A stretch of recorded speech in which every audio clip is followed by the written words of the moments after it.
আজকে সৌদি আরব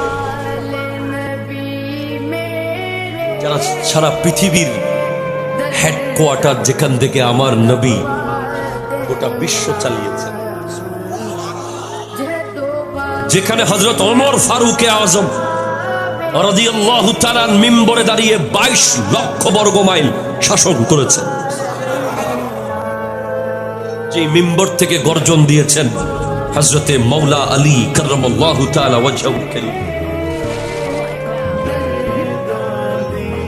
সেই সৌদি আরব আজকে দাসত্বকে গ্রহণ করে নিয়েছে।